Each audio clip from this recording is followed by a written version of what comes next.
오차는 다음과 같습니다. 자, 먼저 이제 대부분의 학습 알고리즘의 같은 경우에는 이제 뭐 어떤 식으로든 이제 값을 평가를 해서 오차 함수에 넣어서 우리가 원하는 타겟 값과 우리의 예측 값에 대한 오차 함수를 최소화하는 방향으로 학습 알고리즘이 진행이 되잖아요. 그럼 이런 오차 함수를 최소화하기 위해서 오차 함수를 미분을 해야 하는데 이 미분을 어떻게 효율적으로 할 것이냐 해서 이 오차 역전파를 배우게 됩니다. 오차 함수 미분을 효율적으로 하는 알고리즘이에요. 오차 역전파가. 자, 이 YK 같은 경우는 이제 저희 모델을 통해서 나온 출력값이고 EN 같은 경우에는 오차 함수죠. 그리고 이 요인은 모든 학습 데이터 n개에 대해서 오차 함수를 더한 형태라고 이해해 주시면 되고요. 그러면은 오차 함수를 각 가중치에 대해서 미분을 해야 하니까 우리가 구하고자 하는 건 partial en, partial w, ji 그러니까 각 가중치에 대한 편미분을 구하는 게 저희 목표겠죠.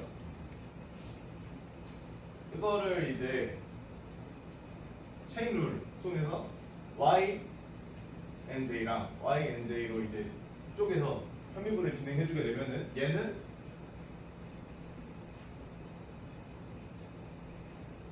네, 요거니까 미분해주게 되면 얘만 남겠죠.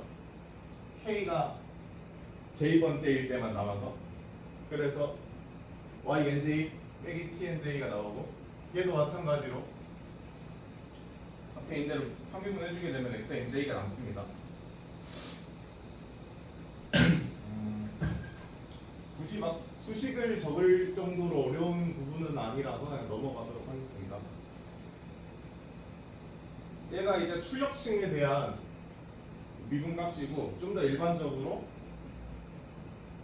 이제 활성화 함수가 h고 이 은닉층에 대한 유닛이 aj로 나타나게 됩니다. 그러니까 이전 층 z에 대해서 가중치를 곱하고 더한 다음에 활성화 함수를 적용한 다음 층이 zj. 그림 하나 그려주시면 도움이 되지 않나요? 이렇게 이렇게 나타나게 됩니다. 여기서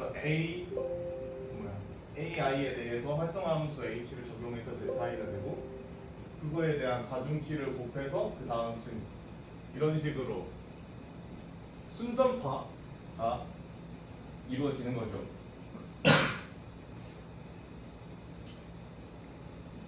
이거를 뭐 옆에다 그려놓을까요?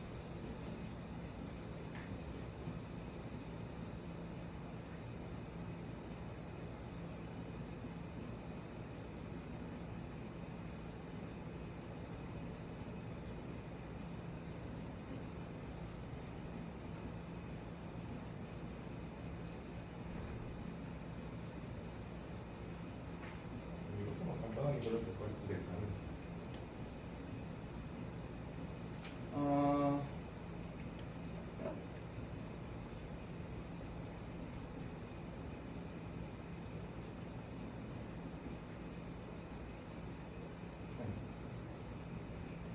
아까 구했던 EN, 파셜 EN 이거는 출력층에 대한 내용이었고 지금은 이제 좀 더 일반적으로 확장을 해서 모든 층에 대한 가중치에 대한 편미분을 진행을 할 건데 아까는 Y, N, J에 대해서 쪼갰잖아요. 이번에는 AJ로 이렇게 쪼개서 각 값을 구해 볼 건데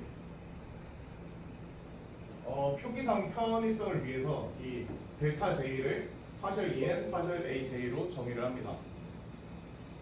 그리고 정의에 의해서 AJ를 WJI에 대해서 편미분을 해주게 되면은 ZI가 남겠죠.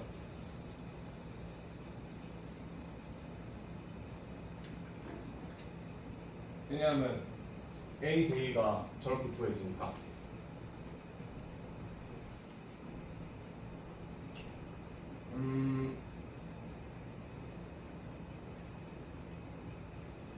그럼 이제 델타 J를 조금만 더 살펴보면은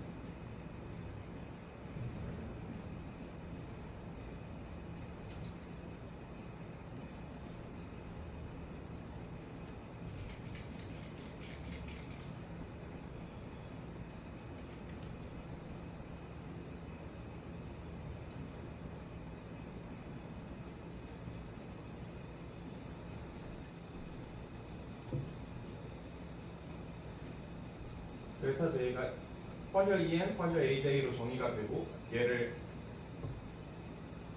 바디 체인으로 쪼개면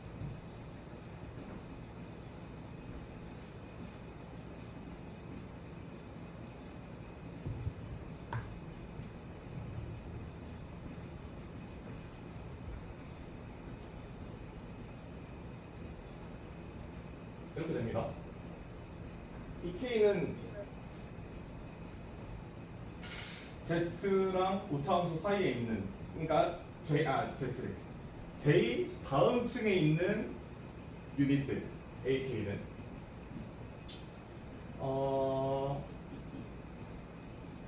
이 파셜 EN, 파셜 AK 같은 경우는 정의에 따라서 얘랑 똑같죠. 그러니까 얘는 델타 K가 된다. 그리고 얘 같은 경우는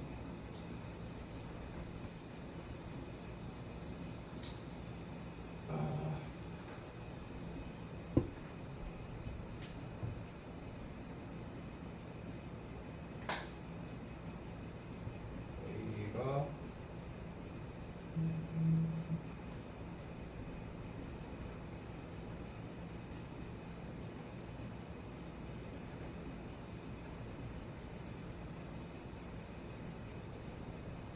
이렇게 정의가 되고 얘가 활성화 함수를 거친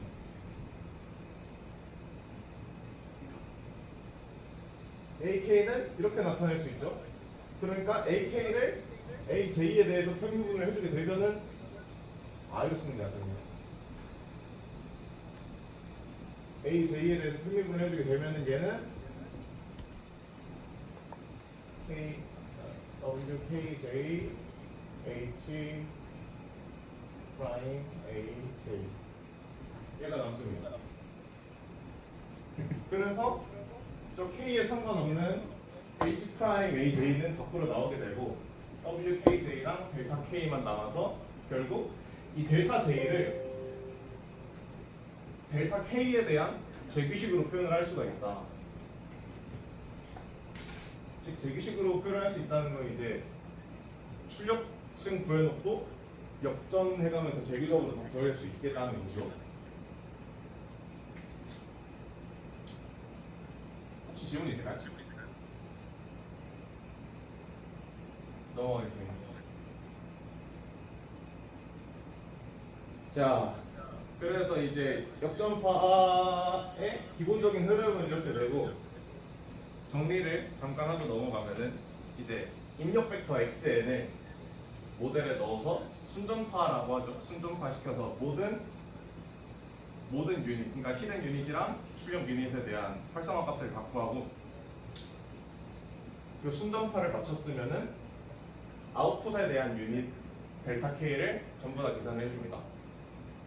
아웃풋에 대한 델타를 다 계산을 했으면은 그거를 이제 역전파, 재기적으로 역전파 시키면서 모든 유닛에 대한 델타 J를 구하고 델타를 구했으면은 얘 알고 얘 아니까 오차함수 다 구할 수 있겠죠. 단순 목적이. 그래서 네 여기까지입니다. 그리고 이 심플 이그젠플 보면은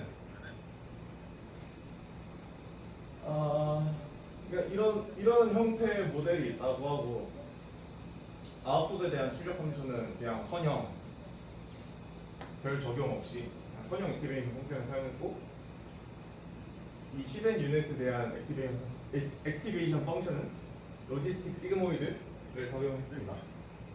그럴 경우에 이제 계산이 어떻게 되느냐?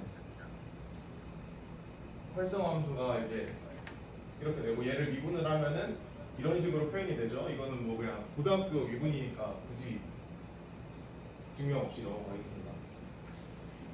오차 함수는 단순한 저는 형태로 주어지고 기본적인 그렇게 되면은 히든층의 AJ는 뭐 이렇게 되고 얘를 활성화 함수 넣으면은 ZJ가 되고 YK는 얘를 이 히든 유닛이랑 가중치를 곱해서 더한 얘인데 여기다가 따로 활성화 함수를 취할 필요가 없죠. 리니어 형태를 쓰기로 했으니까 이렇게 됐을 때 이제 오차 함수는 아니라 델타는 델타 먼저 구해야죠. 순서에 따라서 출력층에 대한 델타 K는 그냥 단순히 미분하면 이렇게 나타나고 히든 유닛에 대한 델타는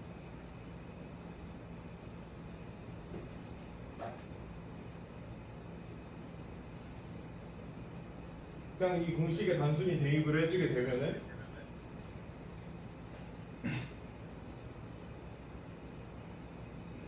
저런 식으로 나타나게 됩니다. 그러니까 이제 델타랑 Z를 다 알고 있으니까 곱해주게 되면은 이런 식으로 오차함수를 구할 수 있습니다. 오차함수에 대한 평균을 구할 수 있습니다. 이런 식으로 가볍게 간단한 모델에 대해서 적용해보는 것까지 봤는데 그래서 얘가 효율적이냐 를 보는 게 중요하겠죠? 비효율적이면 쓰면 안 되니까. 그러면은 이런 오차 역전파와 다른 방법을 일단 소개를 해드리자면 지금 finite differences라는 방법이 교재에 소개되어 있는데 얘는 이제 오차 함수를 작은 값 이필론에 대한 플러스 마이너스를 진행을 해서 그냥 직접 구해버리는 방법입니다. 그런데 얘 시간 복잡도를 살펴보게 되면은 일단 모든 가중치 W에 대해서 평미분을 진행을 해야 되니까 W 곱하기 이 오차 함수 한 번을 계산하는데 또 W가 들겠죠? 플러스 입실론을 했으면은 다시 다 순전파를 진행을 해야 되니까 그래서 W 곱하기 W를 해서 얘는 OW 스퀘어가 나옵니다.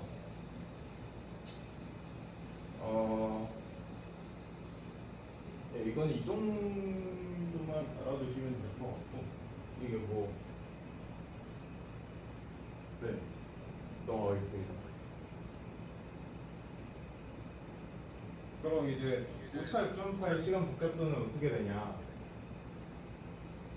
일단 출력층에 대한 델타를 구하는 과정은 출력층 유닛 개수만큼 구하면 되는데 대부분의 경우에 이제 W에 비해서 출력층의 유닛 수는 작을 수밖에 없겠죠. 그래서 그거는 무시를 해도 될 정도로 작다라고 되어 있고 AJ를 구하는 거를 보면은 네, 이거 순전파 과정이죠. 순전파.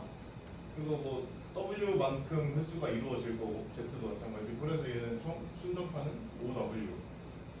그리고 델타 J는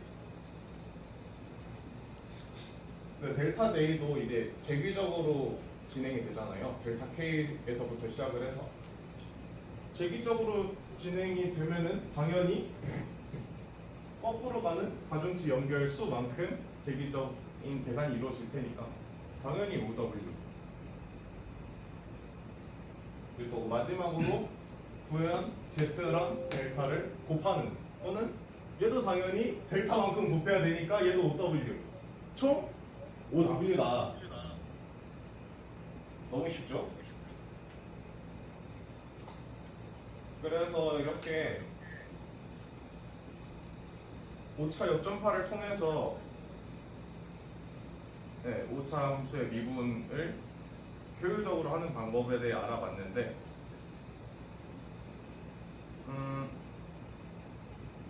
이 역전파를 다른 곳에도 많이 쓰일 수 있다고 해요. 그 중 하나가 자포변 매트릭스를 구하는 방법인데 자포변 매트릭스가 뭐냐? 뭐 다들 알고 계시겠지만은 이제 YK를 X에 대해 흥미분한 행렬이죠. 자코비언 매트릭스는. 자코비언 매트릭스를 왜 구하나요? 라고 물어볼 수 있는데 이런 극소적인 변화를 더해서 그러니까 입력을 조금 변화시켰을 때 출력이 어느 정도로 변화할 수 있는지 근사적으로 측정을 할 수 있다.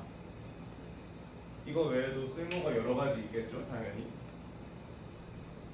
아무튼 이거는 중요한 얘기는 아닌 것 같고 그래서 자코비언 매트릭스를 역전파로 어떻게 쉽게 구하냐 얘도 아까 오차 함수 했을 때랑 똑같습니다. 이 yk를 그러니까 partial yk, partial xi를 aj에 대해서 쪼갠 다음에 얘 같은 경우는 네, 곱해서 얘는 첫 번째 층이죠. 첫 번째 층이니까 이렇게 가중치 곱해서 합한 그 꼴이니까 WJI가 나오게 될 거고, 이렇게 남은 얘 같은 경우는 따로 얘도 체인룰을 통해서 아까 여기서 했던 거랑 정확히 같은 메커니즘으로 이런 결과가 나오게 됩니다.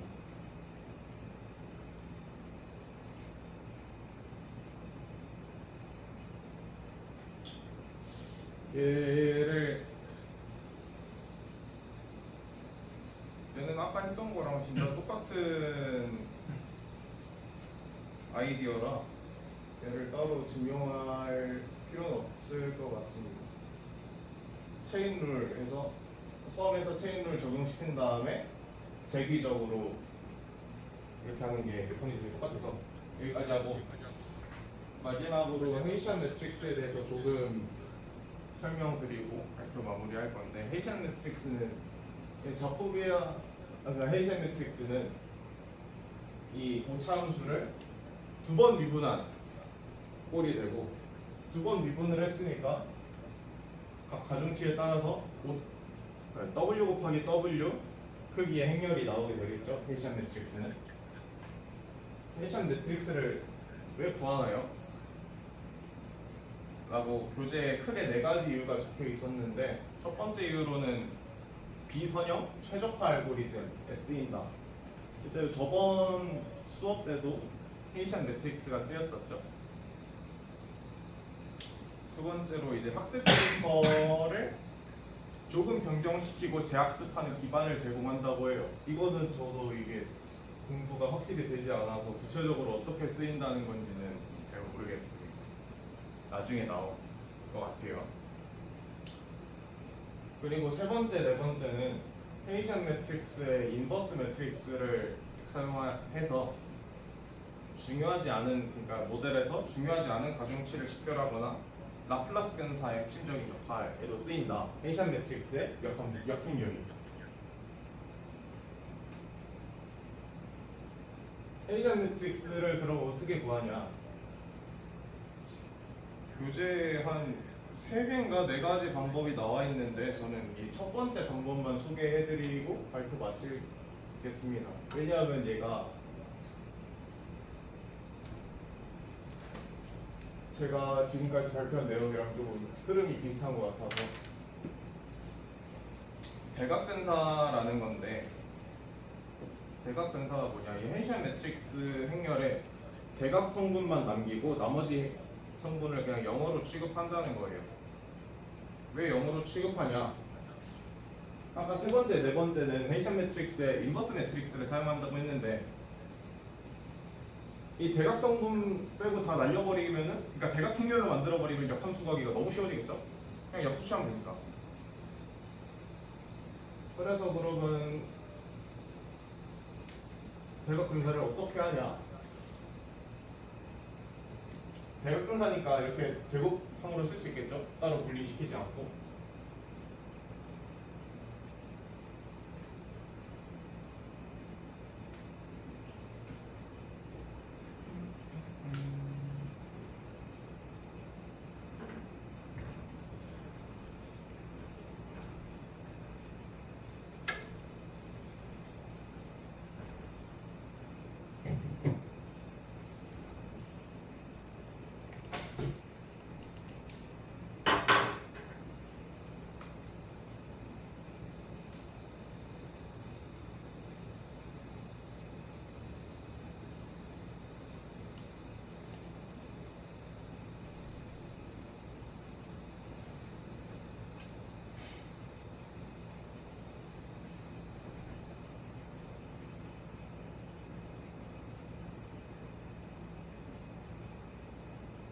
얘도 체인룰을 통해서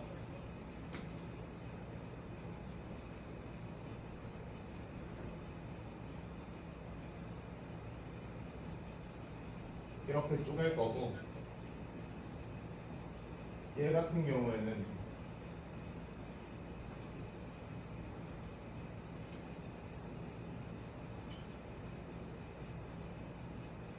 AJ 자체가 시그마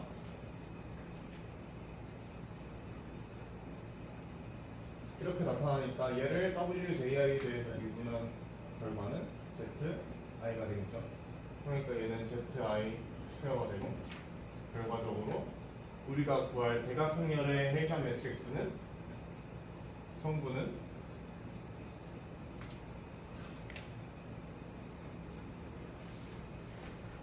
이렇게 구할 수 있다. 그럼 얘만 구하면 되겠죠? 얘를 어떻게 구할 거냐? 얘는 곱의 미분을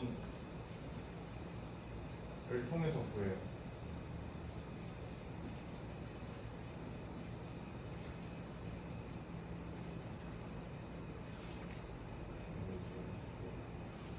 네.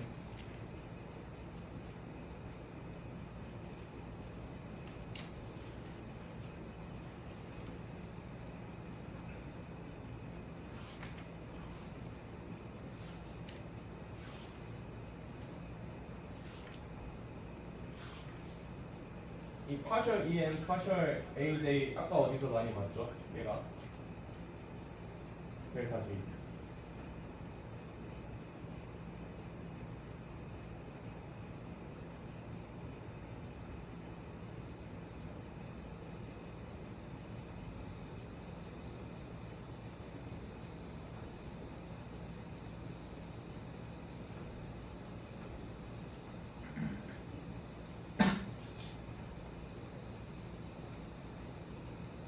이 델타 J 앞 슬라이드에서 설명했다시피 이렇게 나타나게 되고, 그럼 얘랑 얘에 대해서 각각 곱의 미분을 진행해주게 되면은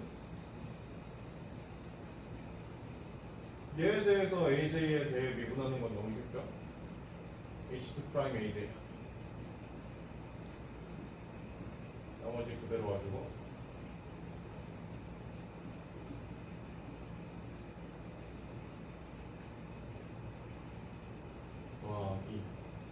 얘에 대해서 미분을 하면은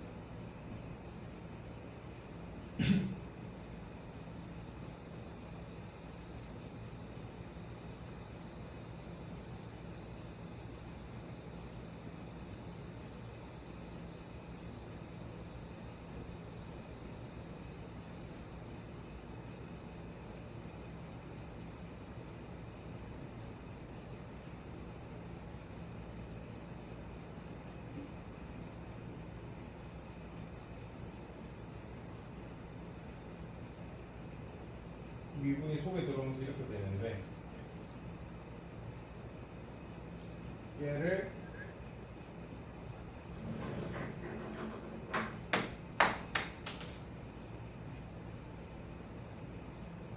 얘만 이렇게 따로 가져와서 보면은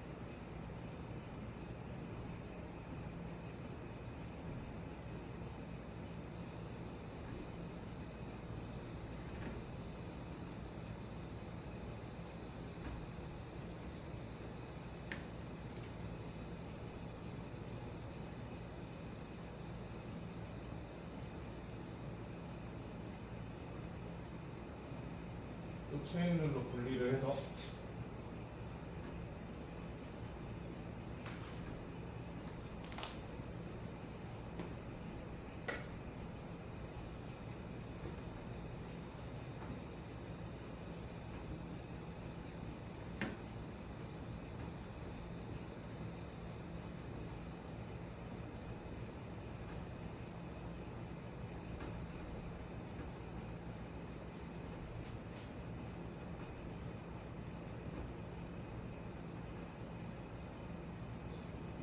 얘를 시그마 K 프라임에 대해서 체인룰 적용하면 이렇게 쓸 수 있고,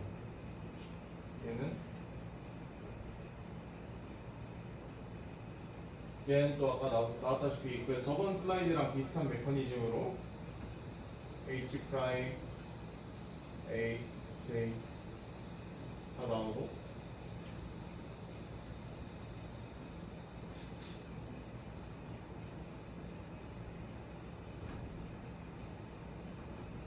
남은 편미분을 써주면은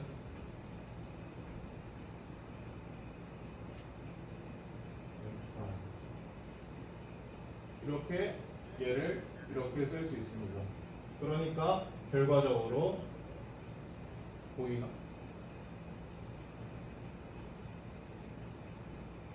결과적으로 대각행렬의 파셜 스퀘어 EN, 파셜 AJ 스퀘어는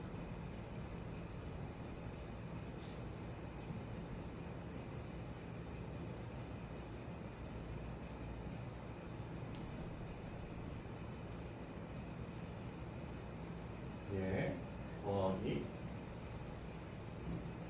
얘 대신 얘를 대입하면은 이 H 프라임 AJ가 밖으로 나가서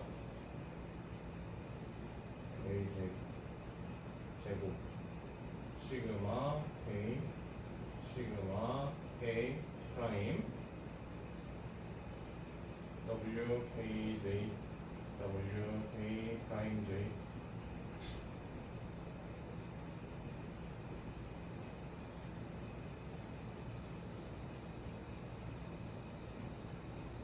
이렇게 적을 수 있습니다.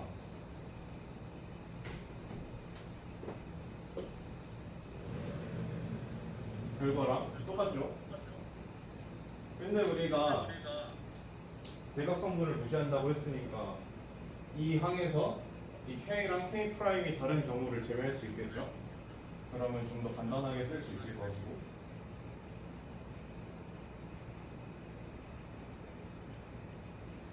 그러면 최종적으로 이렇게 조금 더 간단하게 식을 쓸 수 있습니다. 아까 시그마 두 개 있던 거를 그냥 K로 줄여버린 거죠. 곱해려고.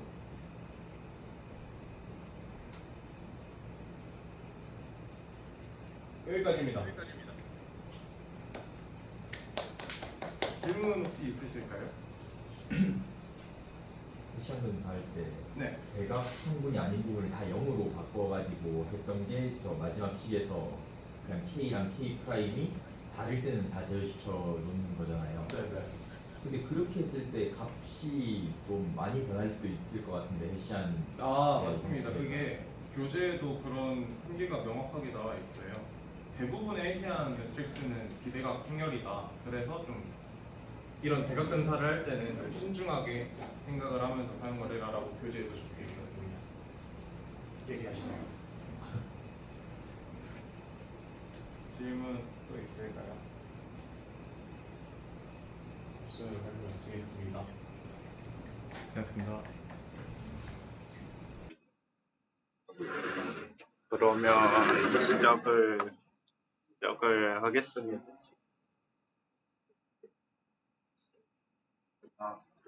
문제가 이번에 뽑았네. 네.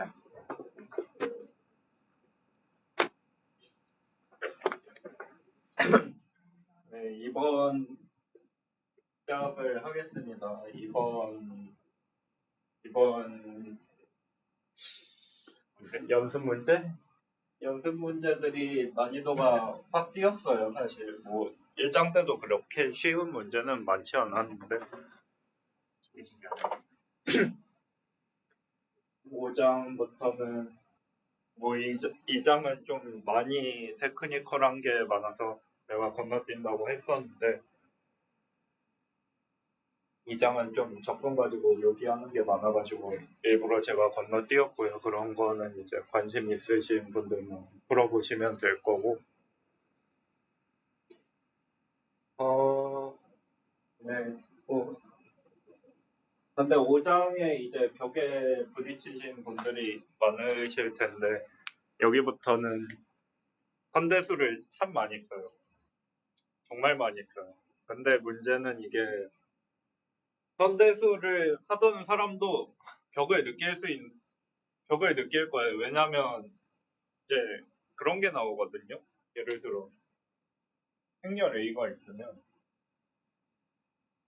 뭐 A로 A 역행렬을 미분한다든지 이거 그 4차 텐서거든요. 근데 나와요 저게. 그러니까 이제 선대수 하는 사람들은 이걸 요리조리 잘 풀어가지고 우회해서 하는데 좀 그런 방식을 그닥 좋아하진 않고 그래서 좀 이제 제가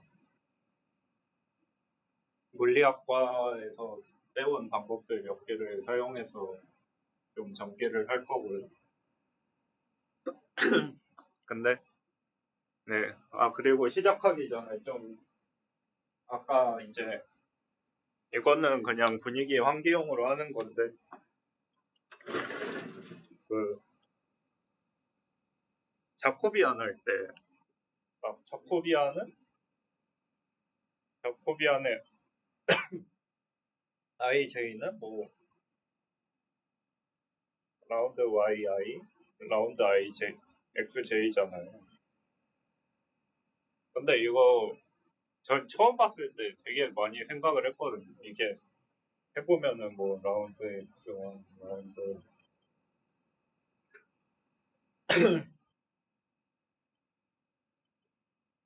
이런 식으로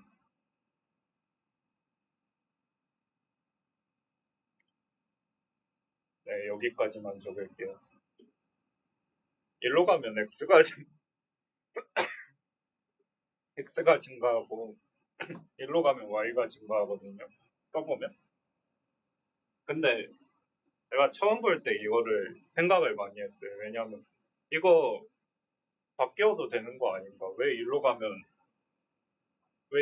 안 되지? 보일 것 같아요. 맞춰보면. 다 이유가 있어요. 연산 순서가 폭렬은 연산 순서가 중요하니까. 연산 순서가 중요하면 사실 근데 좌우만 바꾸면 되니까. 왜 저렇게 해놨을까?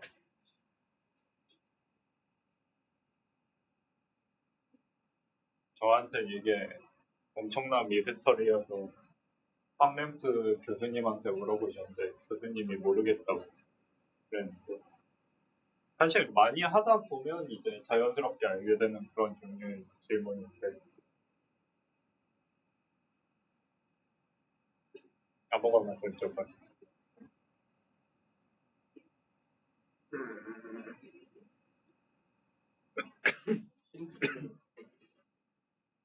힌트는 벡터의 기본형이 열벡터라는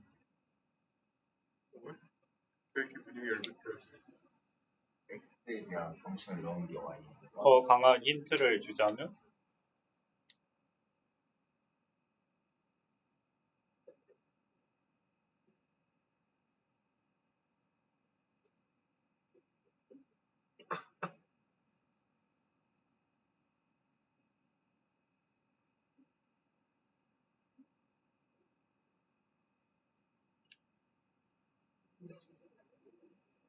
이게 무슨 연관이 있을까 한번 생각을 해보자고 이거랑.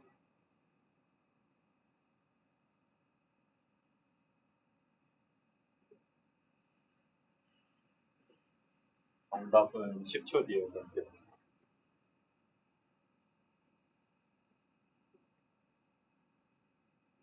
근데 이거 겟더에 들리나? 안 들리나? 그렇지 뭐그 표정 있으니까 들리지 않을까요? 너무 적게 말했나? 박제가 잘 들었나 한번. 혁재야 대답해 보거라. 왜 카카오톡이 활성화된 혹시 카카오톡이 활성화된 편하게 생각했어요. 콤비네이션. 정답은 별거 없고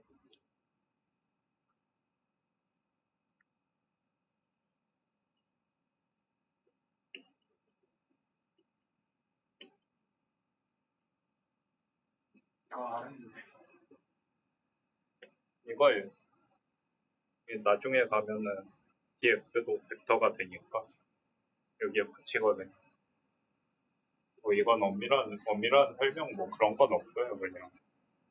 근데 이제 물리학자들이랑 수학자들이랑 많이 이제 싸우는데 이건 물리학자들이 좋아하는 형식이죠. 직관적으로 그냥 이렇게 dx 붙어서 벡터라고 하는. 근데 수학자들은 저런 형식을 이제 좋아하진 않을 겁니다. 왜냐하면 그 사람들은 뭐 이런 형식을 쓸 거예요. 뭐 어떤 이상한 거 있어요.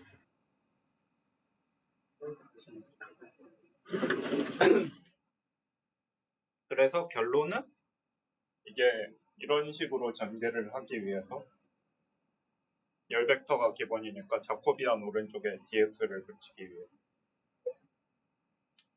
그러면 여기 오른쪽에 보는 게 dy 벡터예요. 그래서 이거는 결국 y의 변화량에 대한 선형 근사다. 어떤 지점 x 근처에.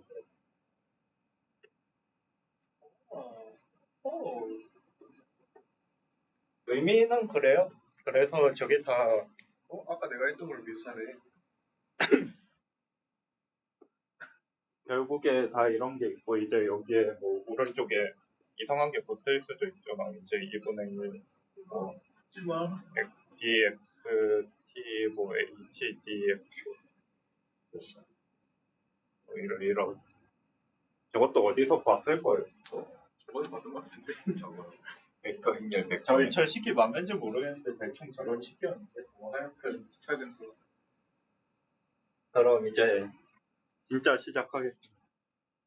네, 지금까지는 빌드업이었고 그래서 식 5.7의 구조를 가지고 5.7의 구조를 가지는 이계층 네트워크 함수를 고려해보자. 5.7이 뭐였지? 제가 안 써놨네요. 잠깐만.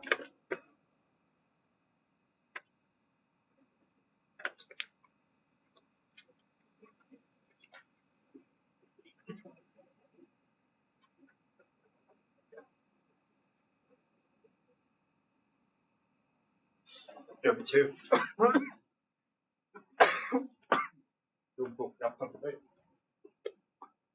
다시 얘기를 해보자면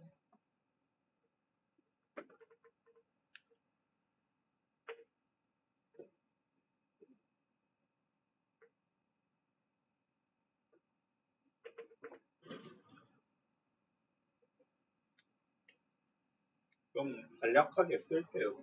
뭐 길게 써봤자 없는 것도 없고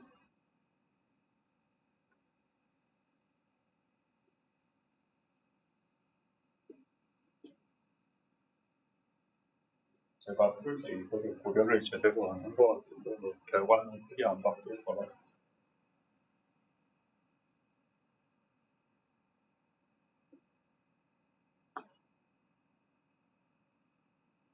저도 이렇게 이건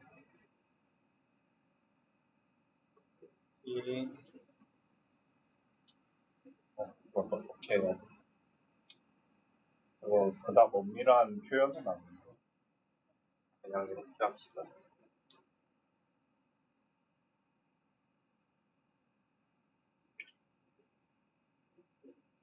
물 때리는 게 많아서 너도 제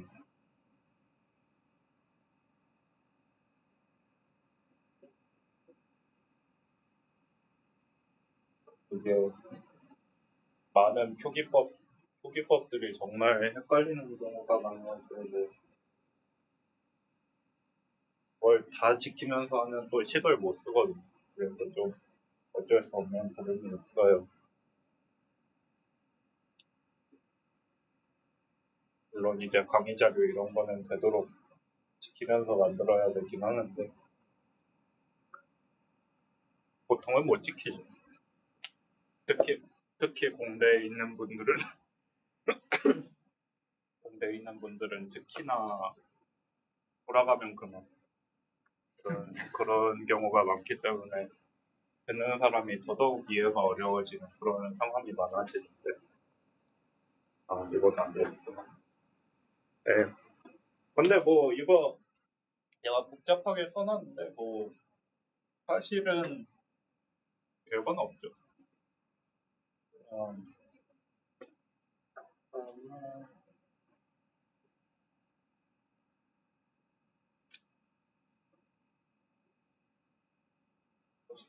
네, 그냥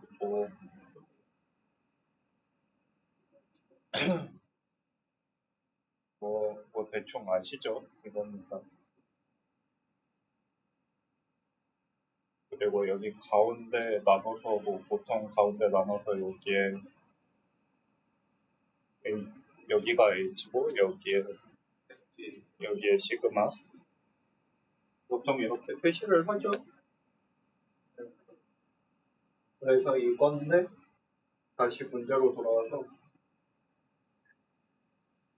이거 시그모이드인데 이거 H랑 이거 H로 돼 있는데 이거 시그마라고 놓고 이거 같아지는지 확인해 달래요. 같게 만들 수 있는지. 그래서 뭐 여기서부터는 크게 뭐가 없고요. 사실 지금까지도 크게 뭐가 없었지만 그냥 탄젠트 하이퍼볼릭의 정의 자체가 위쪽에 있습니다. 이거를 그냥 전개 요리조리 그냥 수식 조작하다 보면은 시그모이드랑 관계식이 튀어나와요. 시그모이드를 변환할 수 있는. 그러면 이런 단순한 퍼셉트론을 고려를 해봅시다. 이런 단순한 퍼셉트론이 식이 이렇잖아요. WTX 플러스 B인데 위에서 우리가 관계식을 구했죠. 발상관계로 올려서 이 관계식을 이용해서 여기에 탄젠트 하이퍼볼릭으로 바꿀 수 있어요. 그럼 생각을 해보면 뭔가 좀 이상하죠. 이거 밖에 2분의 1이 붙어 있잖아요. 변화는 했는데. 근데 이게 아무래도 상관이 없는 게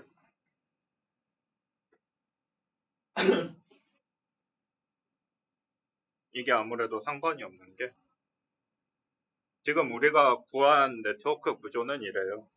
여기서 탄젠트 하이퍼볼릭까지 변환을 했는데 뒤에 뉴런 하나가 더 붙는 형식이거든요. 웨이트가 2분의 1이고 바이어스가 2분의 1. 근데 선대수에는 중요한 특징이 있죠. 그 선형층은 서로 결합할 수 있습니다.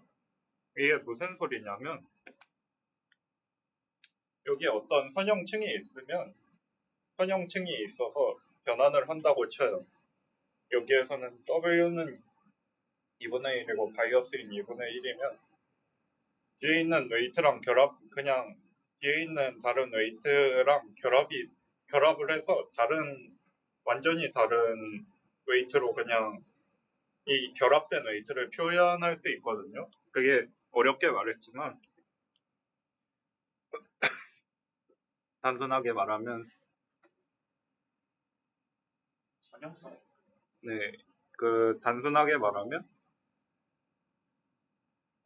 우리가 어떤 웨이트 V 플러스 C라고 했을 때 그 다음 층이 있을 거 아니에요.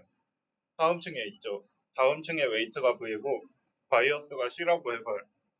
그러면 다음 층 여기 A 대신에 탄젠트 하이퍼볼릭을 넣으면 2분의 1이 튀어나와서 이 곱해지는 부분은 웨이트랑 결합하고 더해지는 부분은 다음 층의 바이어스랑 결합을 해버려요. 그냥 이런 식으로 해서 완전히 똑같은 네트워크를 만들 수 있다. 그러면은 모델을 구성할 때 탄젠트 하이퍼볼릭을 쓰는 거랑 시그모이드를 쓰는 거랑 학습을 진행하면 성능 차이가 거의 없나요? 제 기억으로는 그러니까 이게 뉴럴 네트워크 초창기에는 뭐가 좋다 이런 말이 많았거든요. 뭐 렐로가 좋다. 왜냐면 렐로가 깊이 전파되니까. 근데 지금 뭐 리지듀얼 커넥션이나 이런 것들이 많이 나온 상황에서 그 이안 굿펠로 씨가 쓴 그 심층학습이라는 책에 제가 어렴풋이 기억이 나는데 근데 그 책의 최근이란 건 몇 년 전이긴 한데 일단 그 책에 의하면은 어쨌든 어떤 액티베이션 함수를 써도 심층 신경망을 적절한 성능으로 훈련할 수 있다.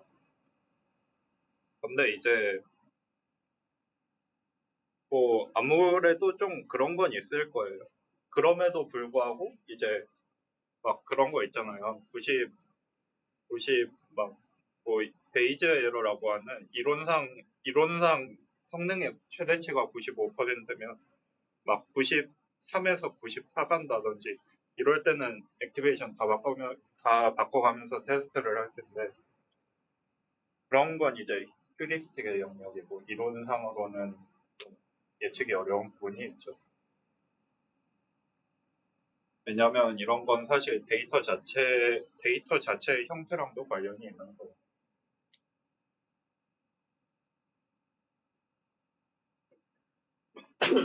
여튼 1번은 이렇고요. 1번은 뭐 크게 어려운 부분은 없을 거라고 생각을 하고요.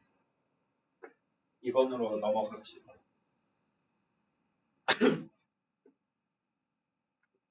이번에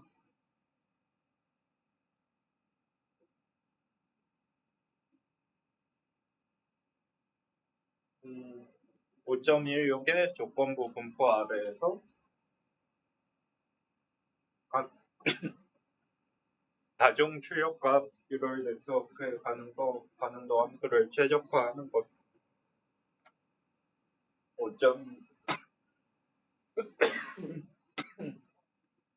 5.11의 제곱합 오류 함수를 최소화하는 것과 동일하다 라고 합니다.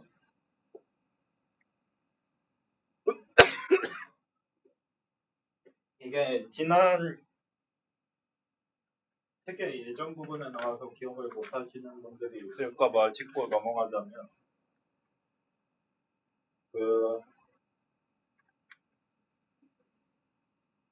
5.12? 5.12 부분에 이게 단변수 형태로 나와요. 5.12 부분에 이게 뭐였지? 이거의 가능도 함수가 단변수의 형태로 나오는데 이걸 다변수 형태로 확장을 하는 거거든요. 이 연습 문제 자체는.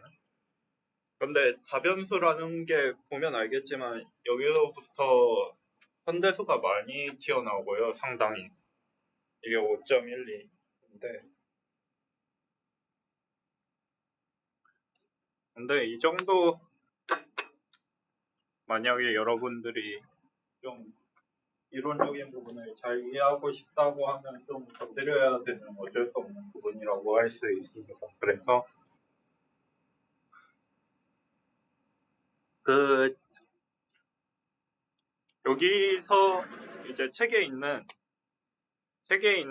그 단일 출력 가능도 함수죠? 잠시만. 5.12 이게 벡터가 안 돼. 네, 단일 출력 가능도 함수인데 책에서는 이거를 곱한 형태가 나와요. n은 뭐 1에서 나지 n까지 pn 가능도 함수의 정의 자체가 이렇죠, 사실. 여기까지는 다들 이해가 될 거고 근데 이게 행렬로 확장이 됐죠. 정확히는 이게 이것도 그렇고 그래서 사실은 여기에서는 이거를 좀 더 본문과 유사한 형태로 써보자면 현재 문제와 유사한 형태로 써보자면 일단 시작점을 찾는 거예요. 지금 시작할 때 이게 어떻게 다른지 현재 문제랑 시작할 때는 이런 형태예요. 지금 가장 큰 걸 보면 여기는 t가 벡터인데 여기는 t가 행렬이에요. 제가 예전부터 밑줄 두 개를 행렬 표시로 쓰고 있는데 쓸 때도 있고 안 쓸 때도 있어요. 근데 일단은 그런 가능도를 계산할 때 우리가 보통 이제 데이터의 IID 분포를 가정을 하죠. 그래서 곱하기로 분해를 할 수가 있어요. 참고로 여기서 행렬인 부분이 이해가 되시나요? 타겟이 행렬인 이유. 좀 설명을 하자면 여기에 마침 네트워크 그림이 있으니까 하자면 그냥 멀티 레이블일 때 우리가 크로스 엔트로피 써서 확률 계산하잖아요. 0.9, 0.1, 아니 0.8, 0.05. 여기서 타겟이 1, 0, 0, 0 이런 식으로 타겟이 벡터로 주어지죠. 그래서 그래요. 참고로 이 원합 벡터를 확률 모델링 할 때 굉장히 많이 씁니다. 그 정수로 주면은 수직 세우기가 너무 어려워가지고 정수로는 잘 안 주고 원합 벡터로 바꿔주십니다. 그래서 지금 그러니까 해석을 하자면 xn이란 벡터를 받아서 그 적당한 가중치 w 베타를 이용해서 타겟에 대한 가능도를 계산하는 네트워크를 우리가 들고 있는 거예요. 그래서 이제 분해를 그냥 적당히 하면 되는데 여기서 여기로 넘어가는 건 문제에서 주어졌습니다. 여기에서 여기 카메라를 켜놔도 괜찮겠고. 네, 여기에서 여기로 넘어가는 부분은 문제에서 주어진 가정이고. 근데 우리가 공분사 능력을 지금 정밀도에 i를 곱한 형태로 주어졌는데 공분사 능력이 지금 0이니까 잠시 이제 이게 막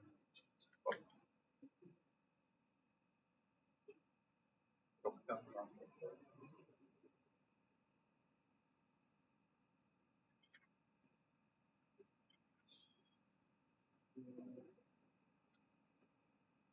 공분상이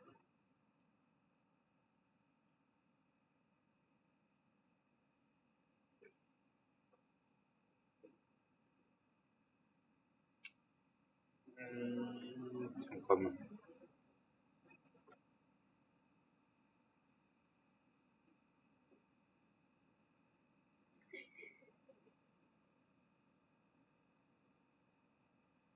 상관이 없구나. 정규분포라서. 네, 정규분포인데 공분사 능력이 대각행렬이기 때문에 각 변수가 독립적이에요. 정규분포일 때만 돼요, 그게. 정규분포란 가정이 있으니까 각 변수를 분리할 수 있는 거예요, 지금. 그러니까 정규분포가 아닌데 공분사 능력이 i라고 해서 각 변수가 독립적이진 않을 거예요. 내가 그것 때문에 헷갈렸는데 정규분포란 가정이 있어가지고 공분사 행렬이 어떤 상수 곱하기 i로 주어졌고 그렇기 때문에 다변수 정규분포의 각 확률 변수 tni가 서로 독립적일 겁니다. 그래서 여기에서 여기로 넘어가고 곱하기로 표시가 되죠.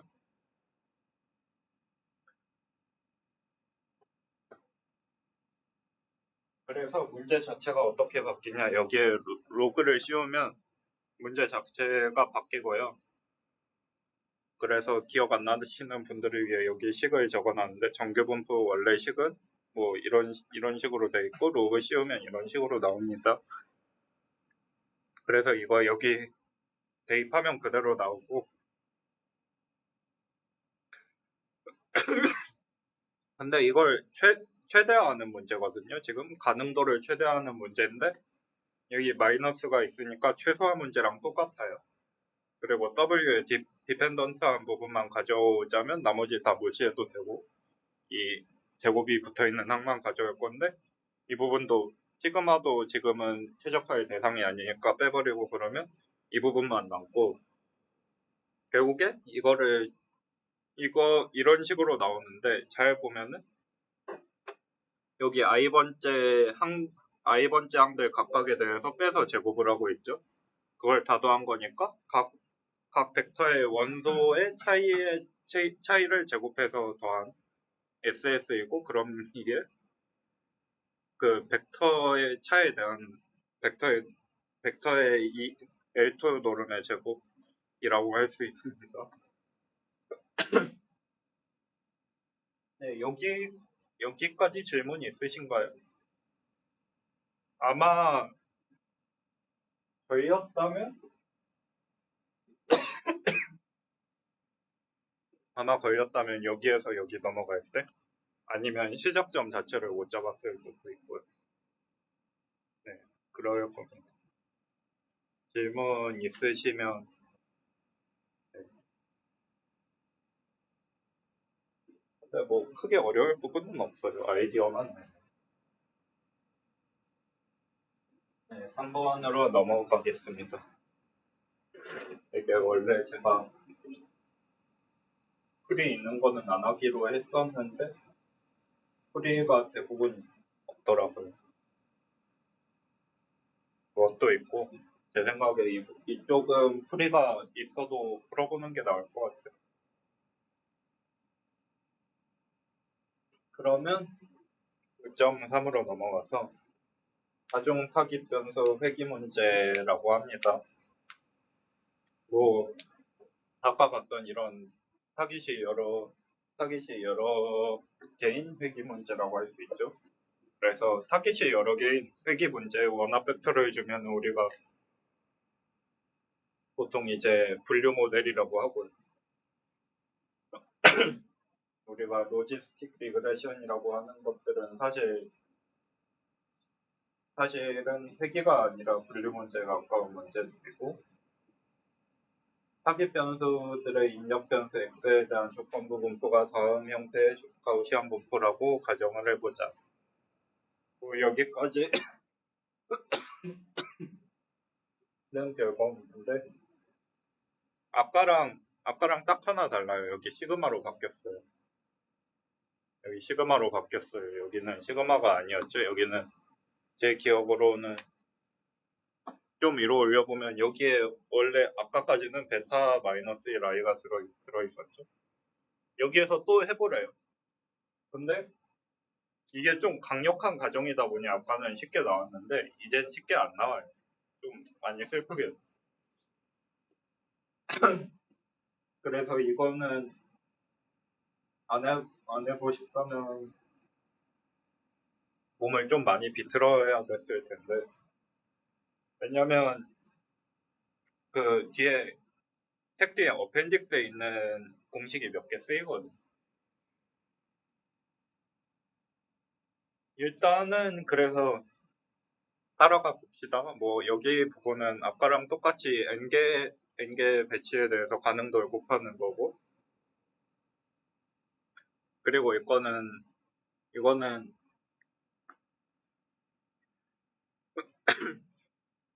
그 일반적인 다변수 가우시안이죠. 2파이 2분의 i 제곱 곱하기 디터미넌트 시그마가 분모에 들어가 있는 그리고 익스포넨셜 위에 2차 형식 보통 우리가 쿼드러틱 폼이라고 하는 2차 형식이 들어가 있는 그런 모형이 있고 이걸 또 최적화를 해야 돼요. 뭐 우리가 할 수 있는 게 일단은 로그를 씌우는 거니까 로그를 씌워요. 로그를 씌우면 고맙게도 많은 부분이 사라지고 그나마 할 만한 모양이 되는데 네 그래서 그 문제에서 뭐라고 하냐 문제에서 말하기를 문제에서 말하기를 첫 번째로 시그마가 주어졌다는 가정 아래 그 시그마가 주어졌다는 가정 아래 정확히는 주어지고 고정되었다는 가정 아래 W의 최대 가능도 L을 최소화하는 에러 함수를 적어보래요. 오차 함수를. 그러니까 뭐 아까처럼 뭐 괄호 안에 뭐 있고 제곱 형태 비슷한 형태로 만들라는 거죠. 아니면 크로스 엔트로피나 그래서 만들어 볼 건데 뭐 로그 씌웠고 여기서부터 시작을 하는데 결국에 최소화하려면 우리가 미분을 해야 돼요. 근데 여기서 이제 정말 좌절을 느낄 만한 부분인데 행렬로 미분을 해요. 많은 분들이 좌절을 느끼실 만한 부분이고 저도 이것 때문에 이제 많은 시간을 이제 날려버렸는데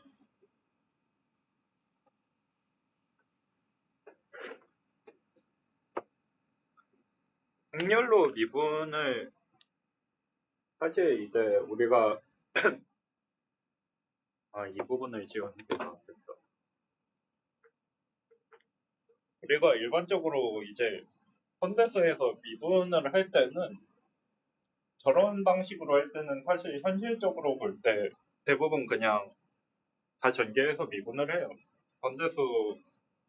현대수 조금 공부해 보시면 아시겠지만 증명 대부분이 그냥 다 전개한 뒤에 맞추고 다시 행렬로 원상복귀하는 그런 증명이 생각보다 굉장히 많거든요.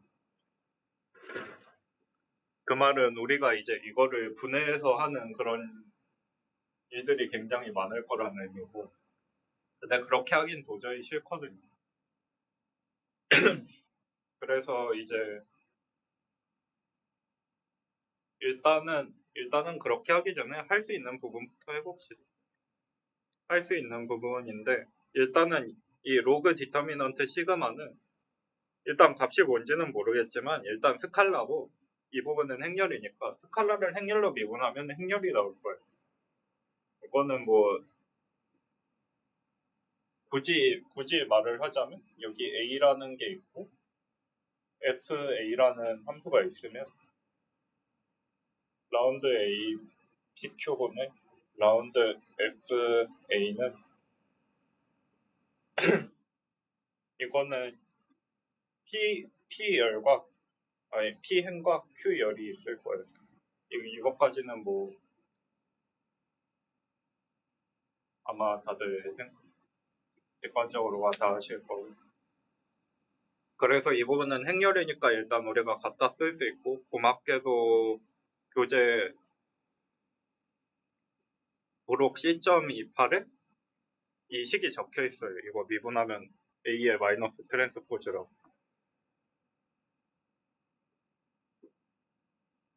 그래서 여기 마이너스 시그마 마이너스 트랜스포즈로 제가 바꿉니다. 참고로 마이너스 역행렬이랑 트랜스포즈는 서로 자리 바꿔도 돼서 그냥 마이너스 트랜스포즈라고 하는 경우가 많아요. 합쳐가지고 별 의미가 없기 때문에. 그럼 이 부분이 문제인데 이 부분을 미분하자니 답이 없어요. 스칼라는 스칼라니까 결과는 행렬이 나올 텐데 원소가 다 벡터랑 행렬이에요. 어쨌든 우리가 할 수 있는 부분까지 가보자면 여기 타겟이랑 y는 지금 시그마에 영향을 안 받는다고 치고 있으니까 잠시만요. 내가 어디에서 최대 가능도를 내가 어디 써놨지? 이걸 넘어갔나? 제가 도중에 점프했는데 참고로 말하자면 이 부분이 그 W의 그 가중치 벡터 W의 최대 가능도 해입니다. 이 부분 제가 스크롤 올리다가 스킵해 버렸는데 저게 중간 결과예요. 첫 번째 소문제의 답. 근데 저 부분은 별게 없으니까 일단 스킵을 하고 계속 넘어가서 얘기를 하자면 그래서 나머지 y랑 t가 지금 시그마에 디펜던트 하지 않기 때문에 시그마에 네 그렇죠. 왜냐하면 시그마는 지금 그 실제 현실의 분포에 대한 모델링이니까 그리고 W가 네트워크의 가중치고 시그마는 현실의 분포에 대한 가중치라 시그마 Y는 시그마에 디펜던트 하지 않습니다. 그래서 사이로 넣을 거예요. 이 사이로 왜냐면 얘네 둘은 상관이 없으니까 좀 더 이 정도로만 할게요. 이거 그냥 굳이 엄밀하게 하자면 여기에 합 2개 붙이고서 다 전개한 다음에 다 뺄 수도 있긴 한데 그런 식으로는 하지 않을 거고 너무 더러워서. 그래서 우리의 과제가 이제 이걸로 바뀌었어요. 이걸 계산해야 되는데 이거 4차 텐서거든요. 여기 가운데 라운드 시그마분의 라운드 시그마 역행렬 이걸 계산해야 돼. 보통 이제 이런 걸 물리 쪽에서 어떻게 해결하느냐? 그냥 인덱스를 붙입니다. 일단 차원 개수만큼 인덱스를 붙이고요. 그리고 사실 제가 여기에도 QR을 붙였어야 돼. 이렇게 된 김에 그냥 다시 한번 해보죠. 그래서 지금 이걸 계산할 거예요. 잠깐만요, 이거 잘 안 나오네. 이것도 잘 안 나오네. 그래서 여기 PQ, 여기 RS를 붙인다고 합시다. 근데 이 어펜딕스 C.21에 다행히도 아주 괜찮은 공식이 하나 나와 있어요. 라운드 X분의 라운드 A 역행렬을 마이너스 A 역행렬 라운드 X분의 라운드 A 역행렬 이런 공식이 부록에 나와 있어서 일단 이걸 쓸 거예요. 뭐 사실이라니까 일단 써요. 그래서 이 식을 그냥 이 식으로 바꾼 거예요. 여기까지는 이해가 될 거고. 그러면 똑같이 해봅시다. 여기까지는 그렇다 치고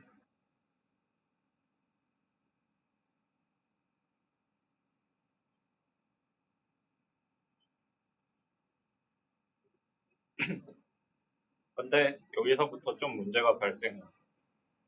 계산하기 그지 같거든요. 이거 어떻게 할 거예요? 이제? 보통은 이제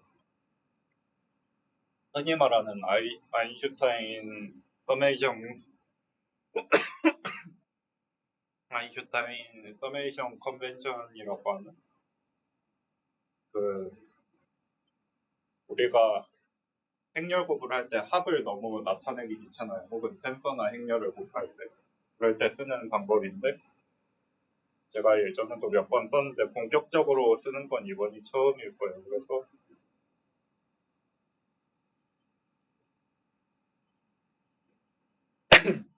지금 잘 생각해야 될 게 우리가 여기에 인덱스를 붙였잖아요. 그러니까 얘는 행렬이에요. 그러니까 아까까지 봤던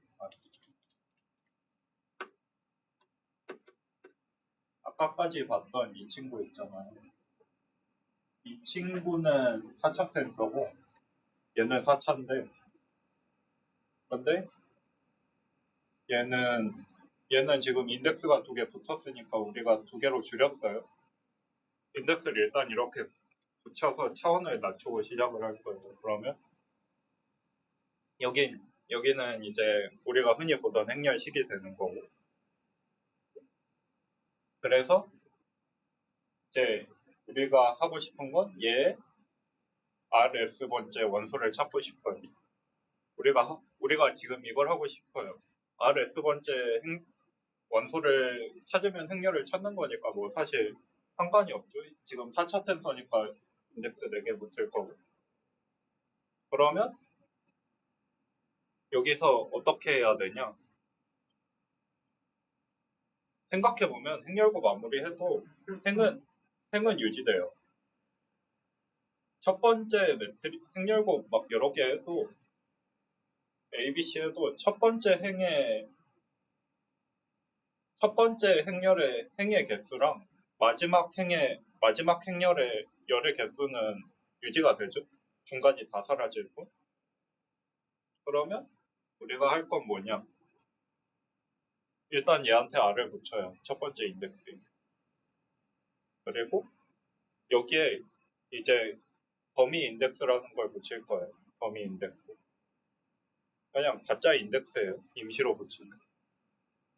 그리고 얘 ij 시그마 마이너스 1 jk를 할 jk가 아니라 정확히는 여기 마지막 행렬의 두 번째 인덱스인 s를 붙일 거예요. 그럼 이게 무슨 뜻이냐? 이 i끼리 전부 곱해서 더하고 j끼리 전부 곱해서 더해라. 이 텐서를 곱할 때. 그러니까 이게 행렬곱을 아인슈타인 서메이션 컨벤션으로 나타낸 거고, 참고로 말하자면 이거 파이토치에도 함수로 있습니다. 파이토치에 아인썸이라는 함수로 있어요. 그러니까 남의 나라 이야기가 아니고.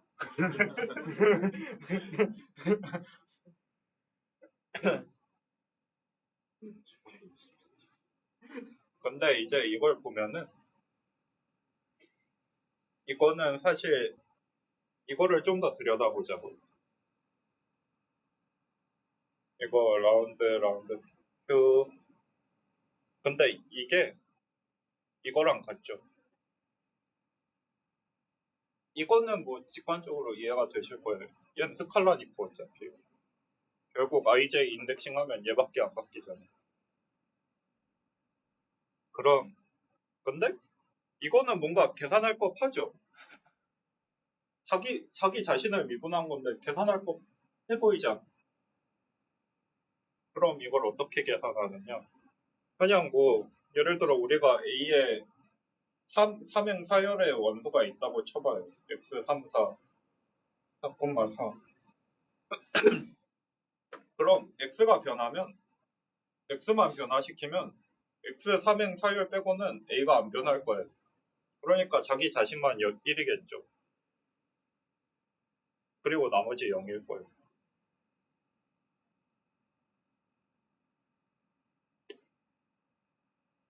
그러니까 이게 뜻하는 거는 결국에 이 PQ에 해당하는 위치에만 1이고 나머지는 0인 행렬이다. 그래서 이제 제가 많이 쓰는 표현은 이건데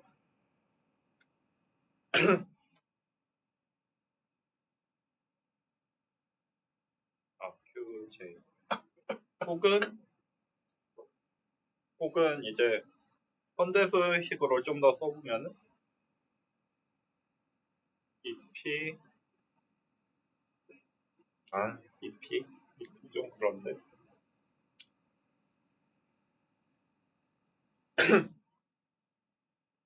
이런 식이 될 거예요.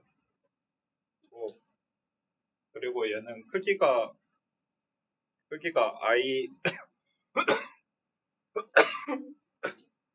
그게 공분산 행렬의 가로에 해당하는 크기. 근데 크기가 전부 뭐 I 차원이라고 합시다. 왜냐하면 제가 이 어딘가에서 라지 I라는 차원 크기를 썼을 거예요. 그래서 이 친구들의 크기는 아래 I고. 그럼 이제 이걸 풀 수 있어요. 놀랍게도. 이게 어떻게 푸냐 싶을 텐데 별거 아니죠. 생각.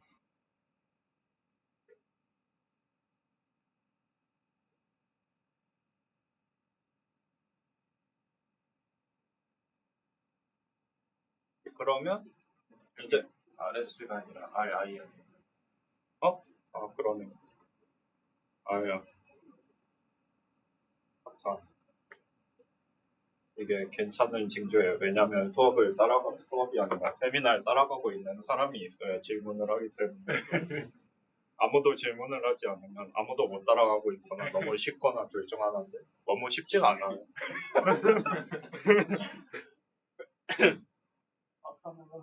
그러면 이제 제가 아까 아인슈타인 서메이션에 대해 얘기를 했는데 결국 이게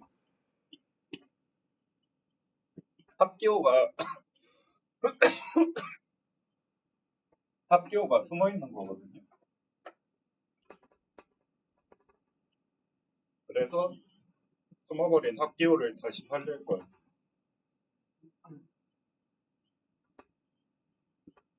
원래 있었는데 안 쓰고 안 쓰고 있었던 거예요. 그러면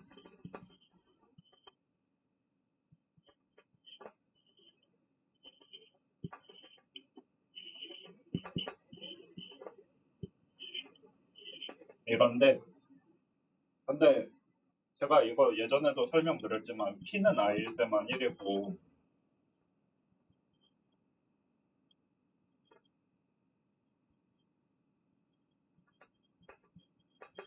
제가 P가 I가 아니면 0이라 그랬죠. 그러면 잘 보면 이 서메이션 I가 있잖아요. 서메이션 I인데 I에 0 넣어도 1이고 1 넣어도 1이 0 넣어도 0이고 1 넣어도 0이고 이러다가 P일 때만 1이고 나머지 다 0. 그러면 이 서메이션이 사라져요. 이 친구랑. 그러면서 이제 I를 P로 바꿉니다.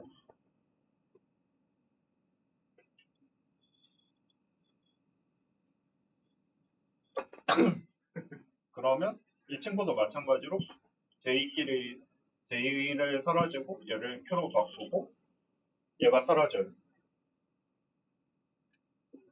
그러면 이제 우리에게 남는 게 뭐냐? QS 이런 형태가 남거든요. 그리고 이게 행렬인데 잘 보면 이것도 우리가 지금 P랑 Q를 상수처럼 취급하고 있잖아요. 처음에 인덱싱을 해서. 그러면 일단 P랑 Q를 좀 더 상수처럼 취급을 해보자면 지금도 상수처럼 취급하고 있긴 하지만 이 벡터의 R번째랑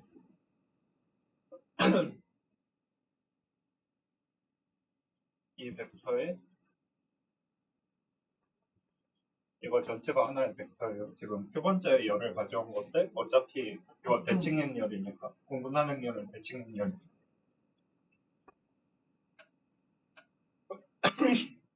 근데 잘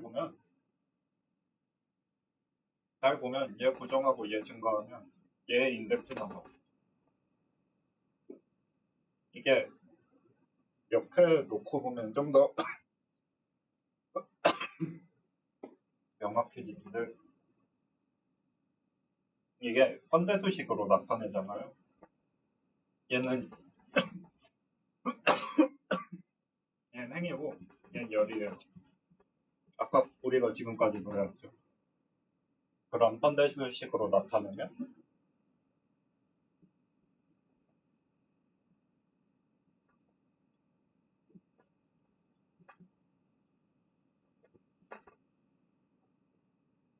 그리고 이건 어디서 많이 봤을 거예요. 여러분.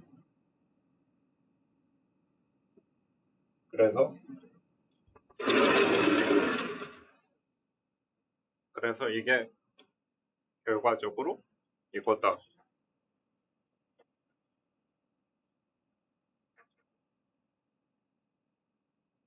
지금까지 이 먼 길을 이걸 계산하기 위해 왔고요.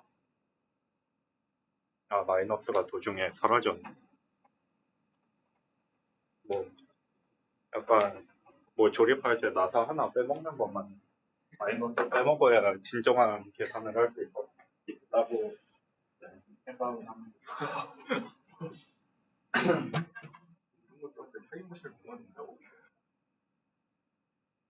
그래서 뭐 여기부터는 크게 뭐가 없고 또 끼워 넣고서 계산 전개를 하는 건데 여기도 똑같이 아인슈타인 서메이션 써가지고 막 원비틀기를 해요.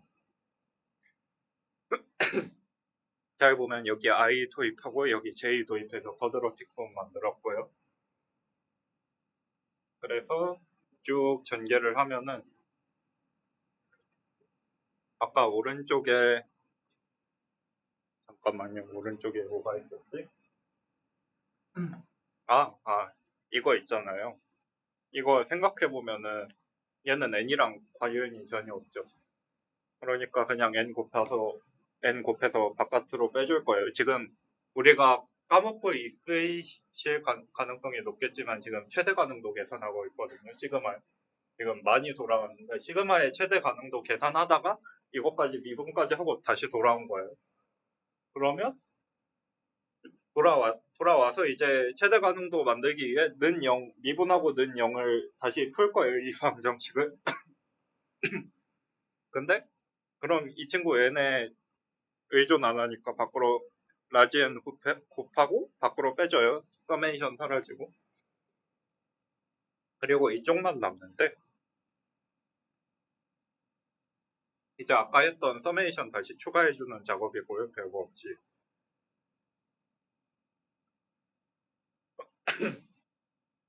근데 우리가 아까 했던 짓을 또 할 거예요. 우리 아까 여기 PQ 붙였죠. 계산하기 힘드니까 여기에도 PQ 가짜 인덱스 붙일 거예요. 가짜 인덱스 붙여서 둘 다 행렬이 되게? 안 그러면 여기 4차원 텐서가 나오거든요. PQ라는 인덱스를 붙여서 양변을 행렬로 만들어줘요. 4차 텐서에서. 그런 뒤에 왼쪽을 전개를 하면은 이건 뭐 방금 전에 계산한 그건데 이거를 이거를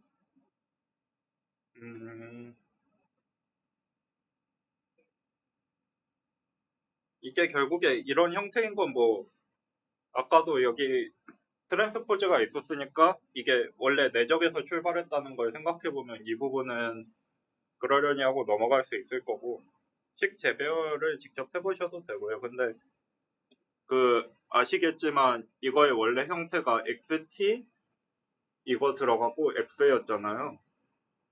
2차 형식이었으니까 그거 감안해서 그냥 트랜스포즈 하나 트랜스포즈 안 한 거 그렇게 보시면 되고 그러면 이제 다시 아래로 넘어가. 근데 생각을 해보면 얘네 스칼라죠. 얘네도 스칼라죠.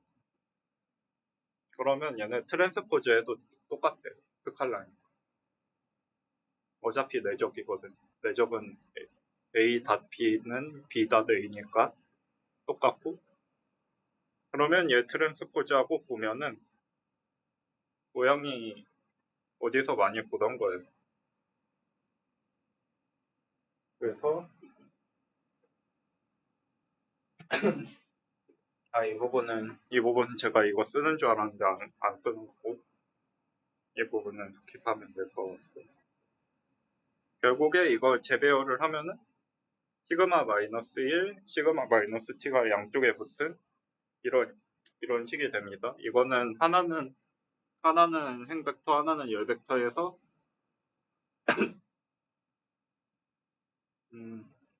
i 곱하기 1에 행렬곱 1 곱하기 i 하면 i 곱하기 i 나오죠.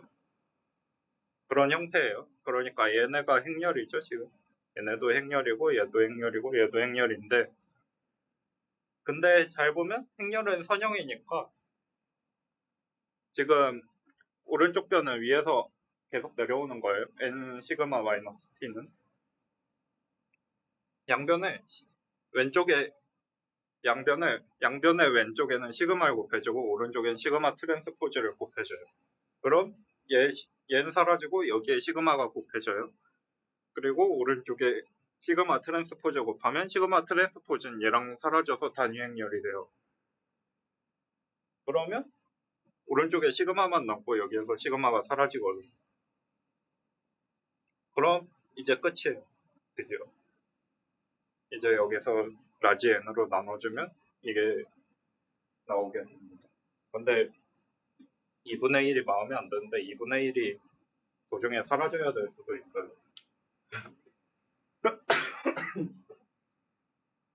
제가 뭘 잘못 계산했을 수도 있고 그런데 뭐 큰 흐름에서 틀리진 않았을 거죠. 그럼 질문 있을까요? 여기가 굉장히 뭐가 많았는데.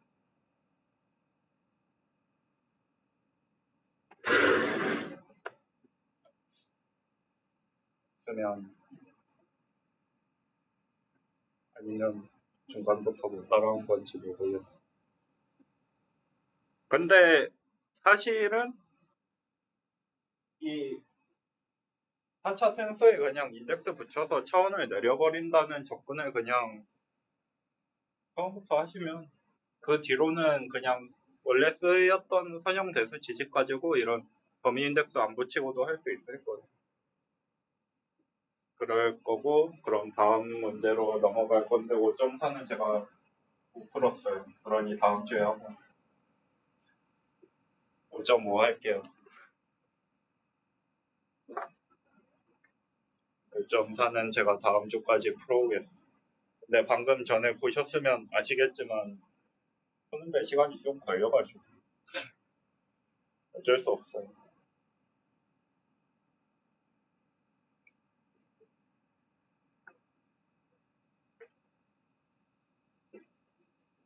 그렇고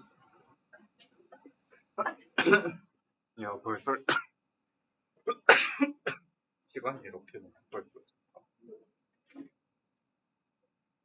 여기는 길진 않았던 것 같은데 예, 길진 않았어요. 그 문제가 뭐였냐, 출력값이 메뉴에 써 있는데 조금만 위로 올릴까. 출력값이 여기 보이는 YKX 벡터, W 벡터는 P, TK는 1, TK는 1, 기본 X인 해석을 잠깐만 해석이다. 그 출력값을 저렇게 해석할 수 있는 다중 클래스 뉴럴 네트워크의 가능도를 최대화하는 것이 15.24의 교차 엔트로피 오류 함수를 최소화하는 것과 동일함을 보이래요. 예, 보이래요. 그래서 5.24는 제가 여기 다시 써놨고요. 뭐 이건 기계학습 공부했다면 다들 한 번쯤 보셨을 크로스 엔트로피죠. 그래서 뭐 우리가 할 거는 결국 최적화하면 미분해야죠. 미분하고 그럼 근데 W 벡터로 미분하기 싫거든요. 그러니까 여기에 P 붙여서 일단 상수로 해서 미분을 해볼 건데, 상수로 미분을 하면 이런 식이 나와요. 근데 제가 이걸 보여드리는 이유가 뭐냐, 제가 원래 이렇게 풀려고 했는데 이 방법이 아니었거든요. 그냥 이런 시도를 하다가 그냥 푸는 경우가 많아서 일단 말씀드린 거고, 이게 가장 중요한 아이디어는 그거예요. 이 문제를 접근하는데 이게 좀 생소할 수 있는데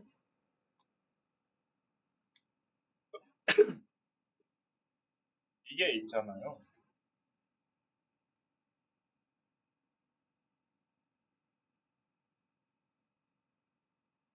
예를 들어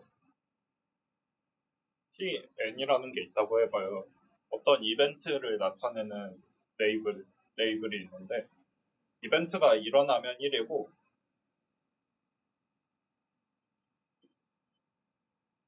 아니면 0이라고 해봐요. 이벤트가 없으면. 이게 되게 중요한 접근이거든요. 이벤트가 있으면 1 아니면 0. 그러면 이게 어떻게 되냐면 이 라지 n이 충분히 커지잖아요. 라지 n이 충분히 커지면은 이게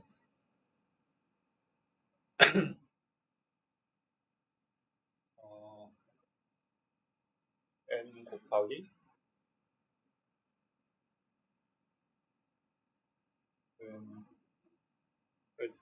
좀 직관적으로 쓰기 위해 식을 다시 쓰면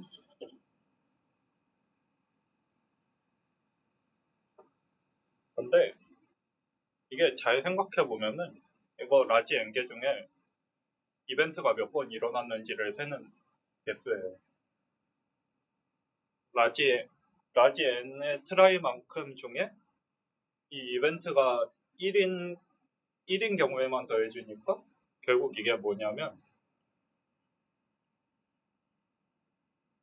잠깐만 여기 n을 빼먹었는데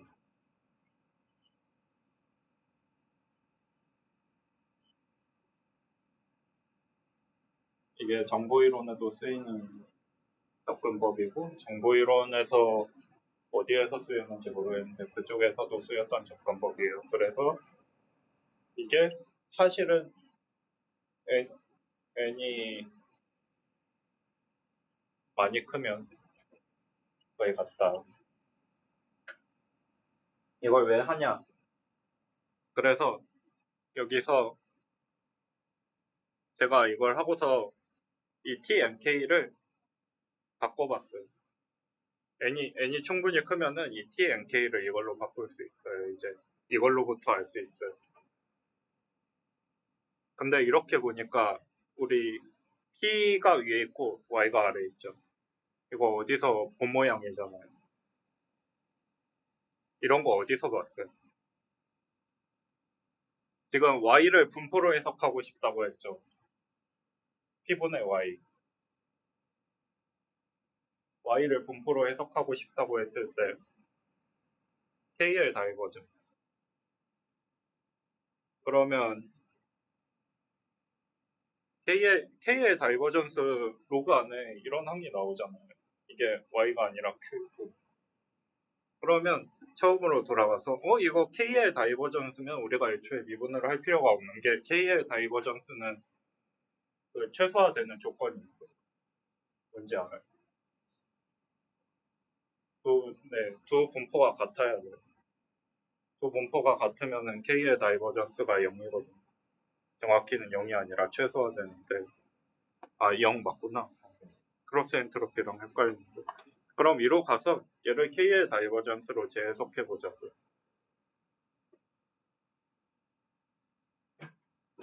그래서 여기부터는 크게 뭐가 없어요. 여기 p로 바꾸고 여기 약간 tnk였는데 이걸 p로 바꿨어요. 이거에 따라 이 해석에 따라. 그리고 여기에 이제 원래 이 부분이 없었는데 로그 안에 이거 더해주고 다시 빼줘. 그러면 잘 보시면 아시겠지만 이 부분은 지금 이렇게 나눌 수 있거든요. 근데 여기서 또 한 번 하는데 또 한 번 그 해석을 적용하는데 우리가 어떤 px라는 게 있고 이거를 엄청나게 많이 뽑아요. 그러면 이 x를 막 이제 1부터 i의 클래스로 분류를 해요. 그러면 pxi에 대해서 n분의 이 x의 카운트로 분석을 할 수 있거든요. 이것도 이거랑 똑같은 건데 그 해석을 또 적용하면 여기서 서메이션 하나를 날려버리고 이렇게 바꿀 수가 있어요. 근데 조건부 분포니까 이거 그냥 익스펙테이션이 되고 그러니까 이 xi가 기분에서 왼쪽으로 넘어가겠죠? 곱해줬으니까. 그러면 이게 조건부 엔트로피 그 자체죠, 사실. 조건부 엔트로피의 확률 그냥 식이에요. 이 오른쪽 부분 보시면 아시겠지만 그렇다면 잘 생각을 해봤을 때 이 부분에는 사실 우리가 최적화하는 함수인 y가 개입하지 않아요. 그러니까 우리는 이 부분을 애초에 건들 수가 없어요. 그럼 우리가 해야 될 부분, 우리가 건드릴 수 있는 부분은 왼쪽인데 왼쪽은 KL 다이버전스밖에 없어요. 그럼 뭐냐? 이 함수를 최소화하면 y가 정확히 이 위에 있는 TK는 1, 기분 XN이 된다는 거예요. 이 네트워크의 크로스 엔트로피를 이용해 최소화하는. 그래서 결론은 KL 다이버전스는 두 분포가 같을 때만 0이 되기 때문에 그 뉴럴 네트워크 최적화된 뉴럴 네트워크는 그 XN에 대해 정확한 레이블의 가능도를 계산하는 그런 네트워크가 된다. 질문 있을까?